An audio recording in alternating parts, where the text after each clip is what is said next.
Hi, my name is Murali Krishna. I work as an account manager at the British Safety Council.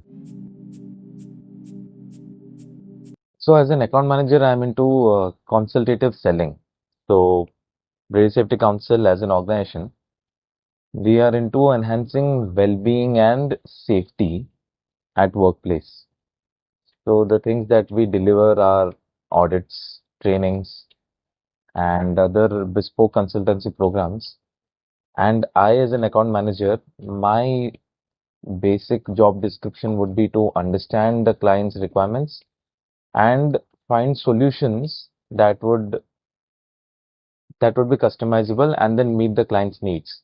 So it is a mix of account management plus consultative selling, which typically we have the format in any consulting firm. So typically our clientele involves high risk industries, the likes of oil and gas, manufacturing. Even in manufacturing, there are so many subsectors, chemicals, paints, and energy. Apart from that, every industry, every domain that has any kind of high risk involved in the occupational health and safety domain. And on the well-being front, you have every other service-oriented company where you have IT and IT-enabled services, banking, all BFSI firms. So it is a huge spectrum. Well-being is something that we ventured into specifically during the COVID time. So the the career trajectory of my role, I would slightly go backwards because before joining British Safety Council, I was working at KPMG, and KPMG being a management consulting firm, uh, I finished my MBA and then I joined as an associate consultant. And eventually, the end goal of any employee joining a management consulting firm is to become the partner. When I switched to British Safety Council, the industry is not as rigorous as Big Four, but the services that we deliver are equivalent to what we do at Big Four. Because today, my competitors of British Safety Council are Big Four firms, and there are other, consulting agencies.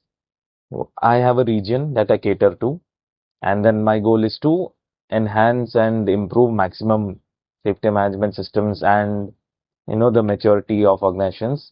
I team up with my technical team though, and there is an operations team that delivers. But this is how I start off as an account manager of a specific region. And once I'm able to completely utilize this region properly, then as a growth trajectory, I would be allotted a bigger region. Initially, it would be the west region of the country, then maybe few more regions, and then the entire country. And then the more I grow into my role, the more jurisdiction is the wrong word, but the more area I would get. So from West region to India and then South Asia. And that's how the growth trajectory happens of the profile of an account manager. And also people management happens. So today I'm an individual contributor. Eventually I'll have a team to manage, and that's how the career trajectory or the career growth happens in this role.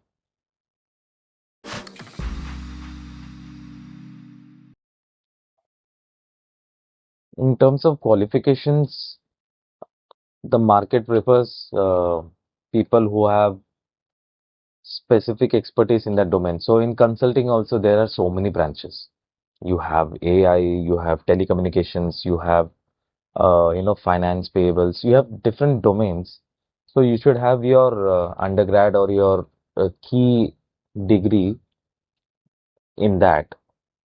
Plus, what is most required here is a master's in business administration. You have your MBA, or let's say there was this team that was into data research. So preferably if you have a master's of science in that, or you have something like an MS in economics, so those key pertinent, qualifications. So there was a team I was working with, they were into energy and renewables. So there were people with qualifications in that specific domain. They did their bachelor's, they did their master's, and also they did an MBA. Now, the reason why MBA is because that's how the market perceives it. And if you do it from the right college, you have a right value addition because that teaches you how to manage multiple things and be good at stakeholder management. So handling multiple parties at one time, and then also doing the people management aspect plus doing what work you generally do.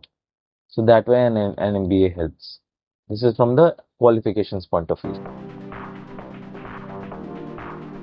On the skill set front, I mean, if you have already done your basic undergrad in a certain domain and then you do the masters in that and you do an MBA, once you join the team, the initial first, and if this is your first time corporate experience, then initial 1 to 3 years you should be only focused on learning more and more about what the firm does, what your team does, and what is your contribution to that role.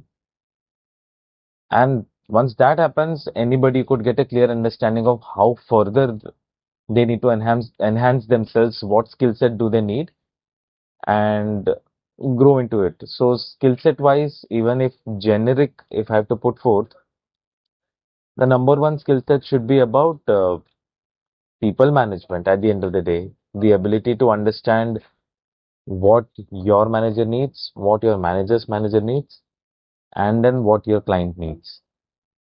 If this is where one is able to understand that I have understood whatever the requirement is in the right manner, and I have spoken internally with all the internal stakeholders, that would be one very important skill set. So the ability to understand people and their intentions without getting overcomplicated and confusing.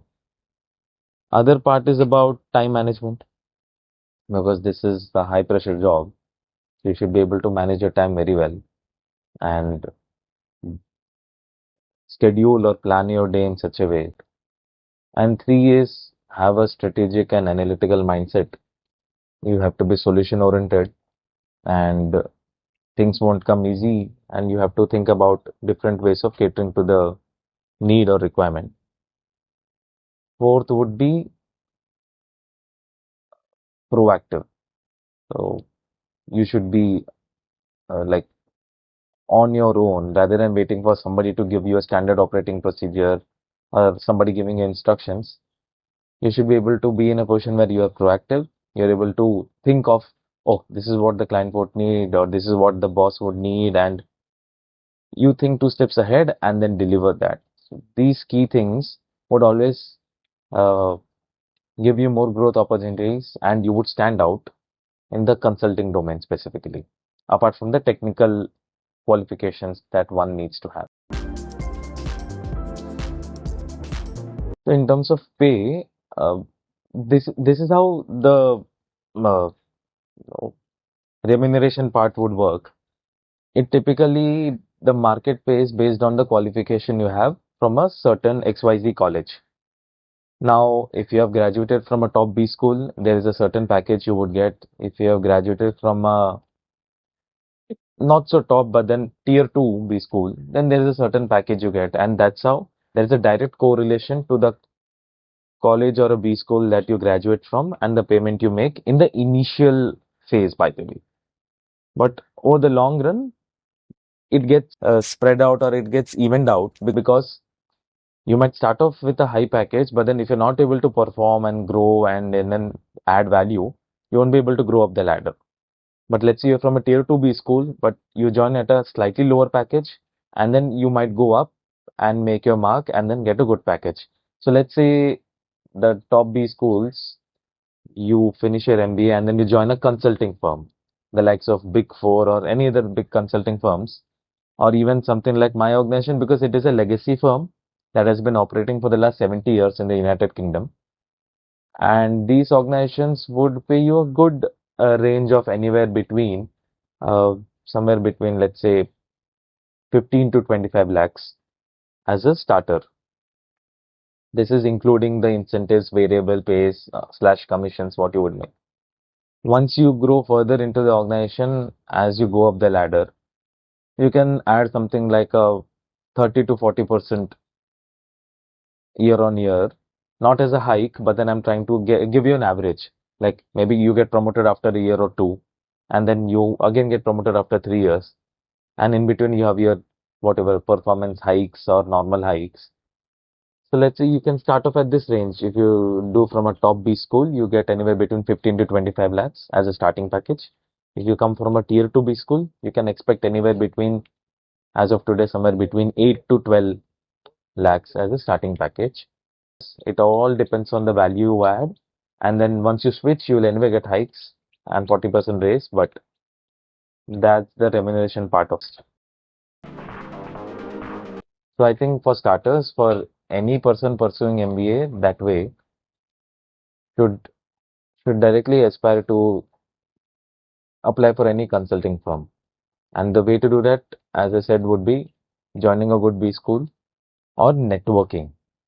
Like previously, this wasn't that rampant because of social media or LinkedIn not being in, at disposal. But now, even as a B school student, or even let's say you're from one of the top technical institutes of the country, something like an IIT or an Indian Institute of Statistics or things like that, you can always network with the right people on LinkedIn, cold message them, and then mention your specific areas of interest. And as a student, you're willing to learn. So this is from the student part.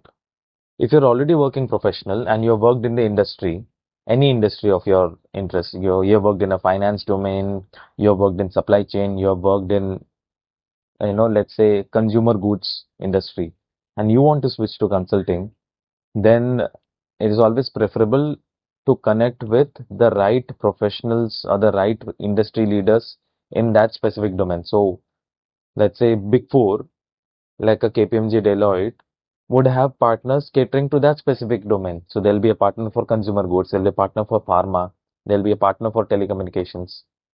So if you are able to identify who the key people are, and then you are able to, do your homework of understanding what this Big Four firm does in that domain, what this partner is doing in that domain, because they publish reports. They they publish a lot of white papers that way in informations of what all value they have added, impact they have created. So as a working professional, if you're able to do that homework, find the key people, connect with them on LinkedIn, or directly even call the specific office reception or office contact us number would be there, and you request for that specific person's leads or details, and you connect with them and you pitch. This is apart from all the Naukri, Monster and CV sharing that you do, but the fastest way to always get recruited would be cold messaging on LinkedIn, cold emailings, and the most solid or the most successful way of getting recruited is to referrals. So if you already know some of your friends or colleagues or family members working in XYZ firms, it only becomes easier for you to get your foot into the interview room, and then from there you have to prove yourself. So I think that way one can aspire to join these firms. In case you'd like to share your professional journey, write to us at thrive-o-pedia.employ@gmail.com. Hit a like and subscribe to keep thriving with Thrive-O-Pedia.